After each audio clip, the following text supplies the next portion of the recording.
बहुत जमाना पहले एक गांव में एक बूढ़ा आदमी रहा करता था। उसके 3 बेटे थे। बड़े बेटे का नाम हमीद, दूसरे का नाम मजाहिद और सबसे छोटे का नाम फतह था। तीनों चांद जैसे खूबसूरत, पढ़े लिखे और समझदार थे। कोई भी बुरे लोगों की सोहबत में नहीं जाता था। एक दिन बाप ने तीनों बेटों को अपने पास बुलाया और संजीदा लहजे में बोला, मेरे बेटो, मैं कोई मालदार आदमी नहीं हूं। मेरे मरने के बाद कुछ जायदाद जरूर बचेगी, मगर उससे तुम ज्यादा दिन नहीं चल सकोगे। मुझसे इससे ज्यादा की उम्मीद मत रखना। बेटों ने अदब से कहा, अब्बा जान, हमें आपसे माल नहीं चाहिए, बस आपकी दुआ चाहिए। यही हमारे लिए सबसे बड़ी दौलत है। बूढ़े बाप के चेहरे पर हल्की सी मुस्कुराहट आई और वह बोले, बस यही तो दिल को सुकून देने वाली बात है। मैंने तुम्हें 2 नेमतें दी हैं। पहली ये कि तुम्हें तंदुरुस्त और मजबूत बनाया ताकि तुम माहिर सिपाही बन सको, और दूसरी ये कि तुम्हें किसी चीज से नहीं डरना सिखाया ताकि तुम सच्चे बहादुर बनो। मगर अब मैं तुम्हें 3 और बातें समझाना चाहता हूं, उन्हें कभी नहीं भूलना। पहली, ईमानदारी से जिंदगी गुजारना, तभी सुकून नसीब होगा। दूसरी, शेखी मत मारना, वरना एक दिन शर्मिंदगी उठानी पड़ेगी। तीसरी, सुस्ती और काहिली से बचना, क्योंकि जो शख्स काहिल होता है, किस्मत भी उससे मुंह मोड़ लेती है। बाकी जिंदगी की समझ तुम खुद हासिल करना, मेरे बेटो। बेटे बोले, अब्बा जान, आपकी हर बात हमारे लिए हुक्म है। हम कोशिश करेंगे कि कभी आपको शर्मिंदा न करें, बल्कि जब वापस आए तो ऐसी कामयाबी लेकर आए कि आप फख्र से सर उठा सके। बूढ़ा बाप खुश होकर बोला, अल्लाह करे ऐसा ही हो मेरे शेरो। ये कहकर वह सब बाहर आए।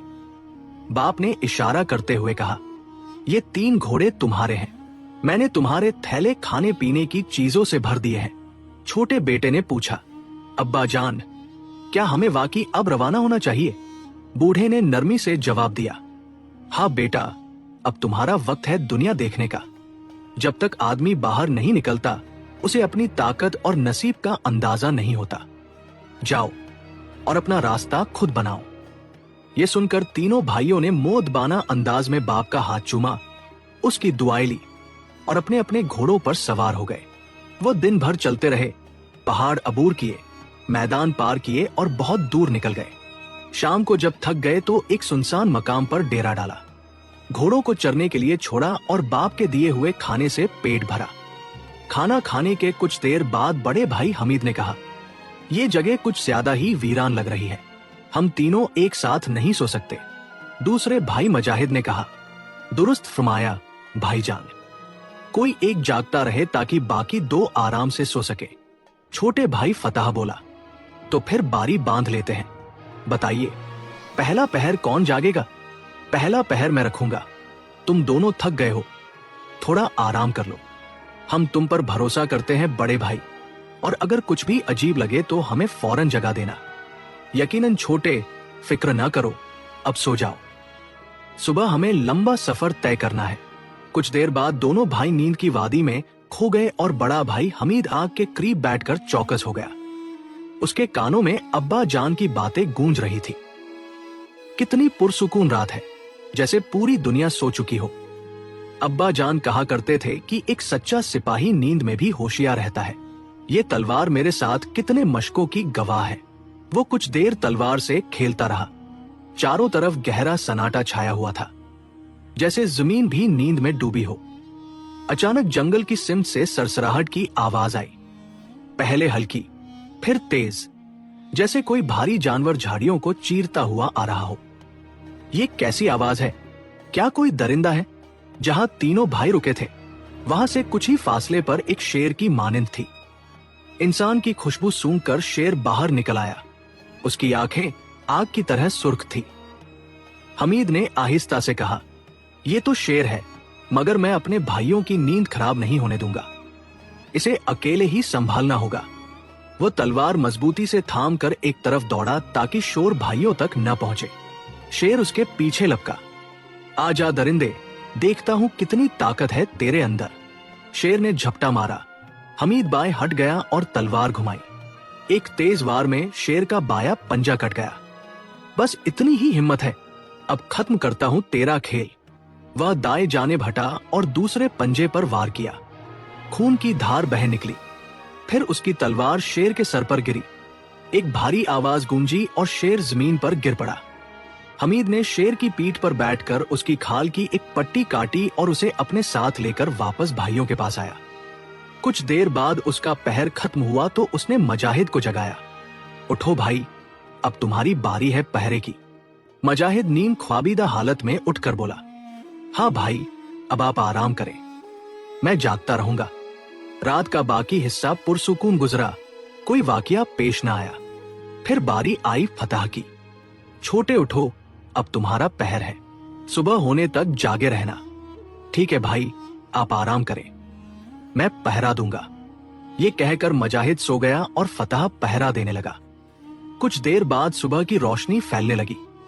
तीनों भाई जागे, नमाज फजर अदा की और फिर सफर पर रवाना हो गए।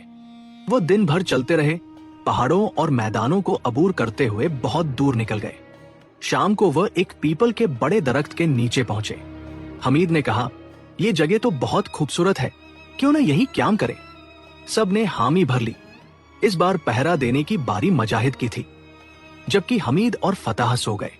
लेकिन उन्हें ये इल्म न था कि जिस दरख्त के नीचे वह ठहरे थे उसके तने के अंदर एक गहरी गार थी और उसी गार में सांपों का बादशाह अजदहा सुल्तान रहता था।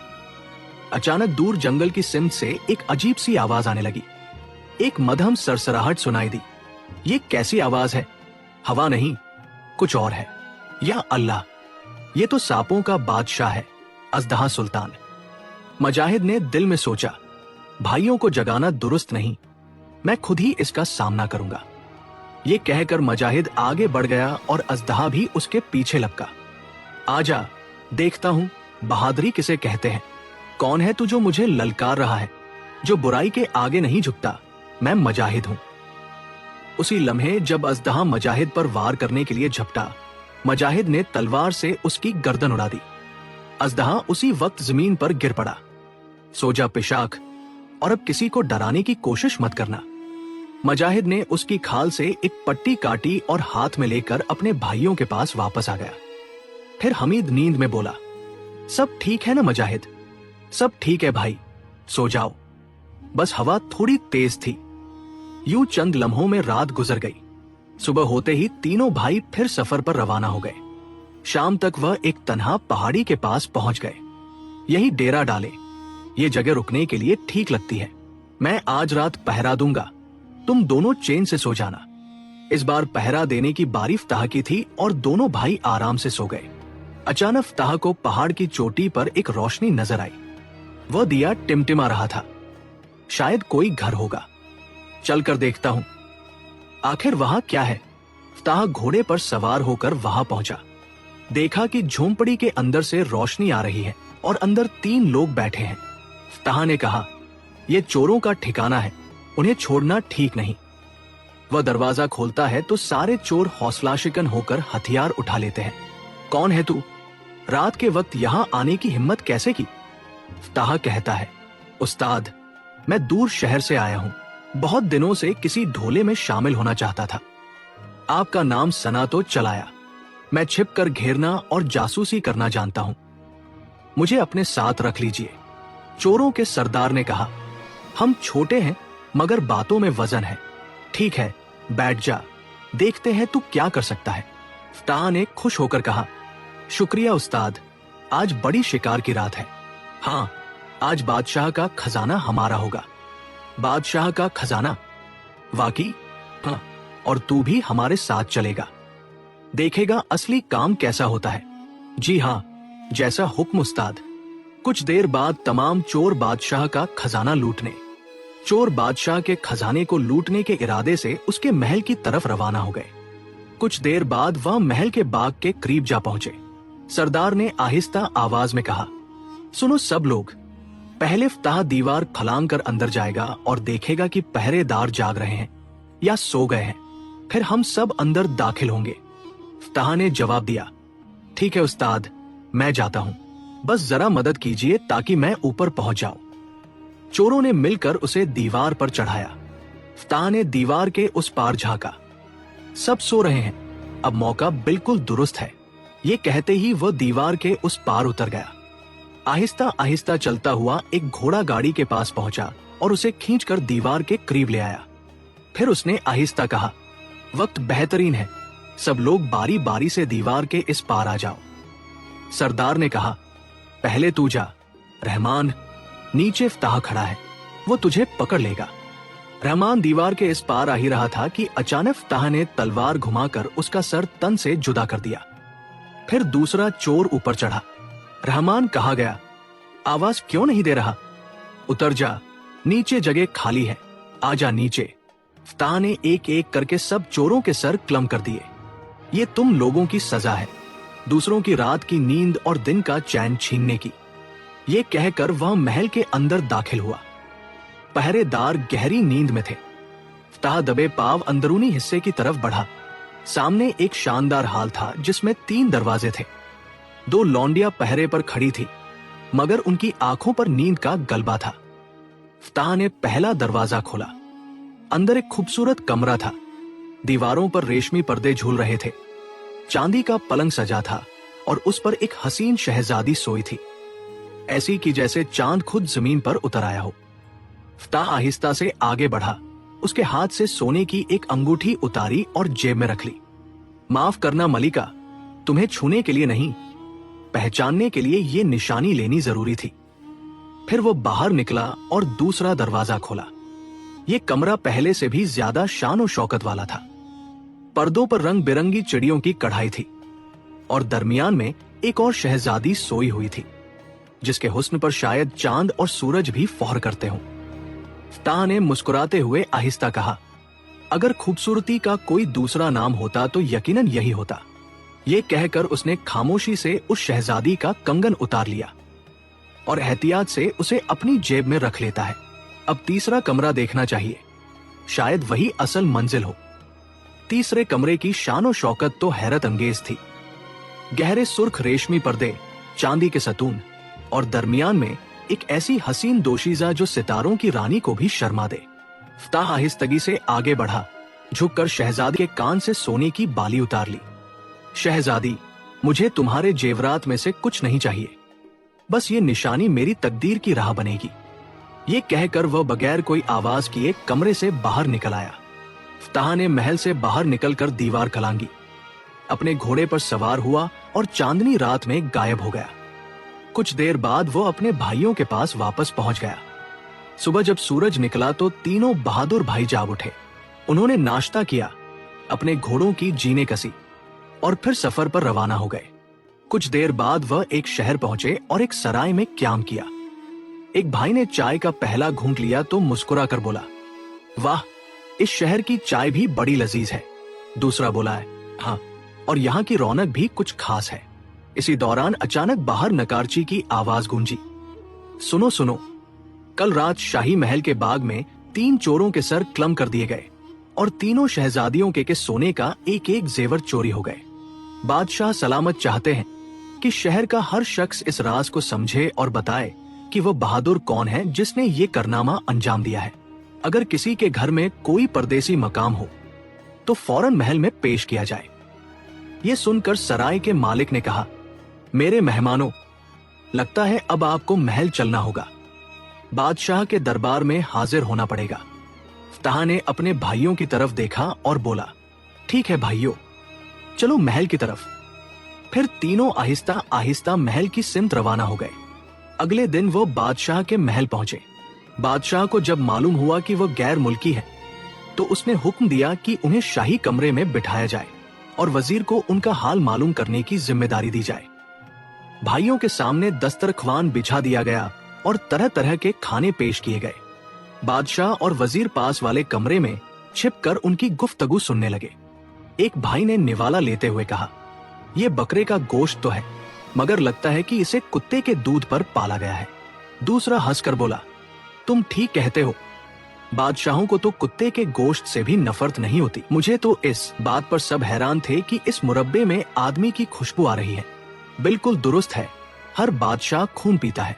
इसमें हैरत की क्या बात है कि मुरब्बे में आदमी का खून मिला हो। मुझे तो हैरत इस बात पर हो रही है कि थाली में रोटियां इस अंदाज से सजी है जिस अंदाज से सिर्फ एक अच्छा नानबाई ही सजा सकता है। देखो, हमें यहाँ इस बात का पता लगाने के लिए बुलाया गया है कि शाही महल में क्या हुआ था। इसमें कोई शक नहीं कि हमसे भी इस बारे में पूछा जाएगा। क्या हम सच बताएंगे? हम झूठ नहीं बोलेंगे। हम सब साफ साफ हकीकत बता देंगे। पहले ने कहा, पहली रात मैंने शेर से कैसे मुकाबला किया, ये उसकी खाल की पट्टी है। दूसरे ने कहा, दूसरी रात यही हुआ। मैंने सांपों के बादशाह को मारा और ये उसकी खाल की पट्टी है। और तीसरे ने कहा, और तीसरी रात जो हुआ उसका सारा किस्सा ये है, ये जेवर मैंने पहली रात ही छीना था। बादशाह और वजीर ने अब पूरा राज समझ लिया। अलबत्ता भाइयों के खाने, मुरब्बे और रोटियों के बारे में जो बातें की गई थी वो वजीर के समझ में नहीं आ रही थी। लिहाजा वजीर ने गडेरिये को और माली को हाजिर करने का हुक्म दिया। गडेरिया और माली दोनों दरबार में पेश हुए। वजीर ने गडेरिये से पूछा, सच सच बता, कल तूने जो मेमना भेजा था, क्या तुमने उसे कुत्ते के दूध पर पाला था? गडेरिया डर कर बोला, हुजूर, अगर मेरी जान बच जाए तो अर्ज करो, हमें आपने माफ किया था। मैं सच सच बताता हूं, जब मेरे गुनोए का बच्चा मर गया था तो मुझे उस पर रहम आया और मैंने वो बच्चा कुत्ते के थनों पर लगा दिया। उसे कुत्ते ने पा लिया और बड़ा कर लिया। कल मैंने आपको वहीं से भेजा था क्योंकि मेरे पास दूसरा मेमना नहीं था। आपके नौकरों ने पहले ही मेरी तमाम भेड़ें ले ली थी। बादशाह ने कहा, ठीक है। फिर वजीर ने माली से पूछा, माली, सच सच बताओ, क्या मुरब्बे में किसी आदमी का खून मिला हुआ था? माली घबरा कर बोला, हुजूर, एक ऐसा किस्सा हुआ था कि अगर मेरी जान बच जाए तो मैं सब सच बता दूंगा। बादशाह ने नर्म लहजे में कहा, अच्छी तरह बता, हम तुम पर रहम करेंगे। माली ने अर्ज किया, पिछली गर्मियों में मेरे बाग के बेहतरीन अंगूर चराए जाने लगे। मैंने छिप कर पहरा रखा। एक दिन मैंने देखा कि कोई आ रहा है। मैंने चोर के सर पर लाठी मारी और उस लाश को अंगूर के दरख्त के नीचे दफन कर दिया। अगले साल दरख्त इतना घना हो गया कि फल ज्यादा और पत्ते कम दिखने लगे, मगर अंगूर का जायका अजीब सा हो गया। लिहाजा मैंने ताजा अंगूर का मुरब्बा बनाया तो उसमें जायका बदल गया था। मैंने सोचा शायद यही वजह है, इसलिए वो मुरब्बा बाजार में भेजा और रोटियां खुद बादशाह ने सजाई थी, क्योंकि बादशाह के वालिद नानबाई थे। फिर बादशाह और वजीर तीनों भाइयों के पास गए और बोले, जो कुछ तुमने एक दूसरे को बताया सब सच है, इसलिए तुम हमें और भी ज्यादा पसंद आए हो। मेरी तुमसे एक दरख्वास्त है, इस पर गौर करो। भाइयों ने अर्ज किया, फरमाइए, हम आपकी मदद करेंगे। बादशाह ने कहा, मेरी 3 बेटियां हैं मगर कोई बेटा नहीं। तुम्हें यही रहने को कहता हूं। मैं अपनी तीनों बेटियों की शादियां तुम लोगों से करवा दूंगा। शादी का जश्न मनाऊंगा और शहर के तमाम लोगों को बुलाकर 40 दिन तक पलाव खिलाऊंगा। भाई खामोशी से सोचने लगे। एक ने कहा, बात तो अच्छी है, मगर हम आपकी बेटियों से किस तरह शादी कर सकते हैं?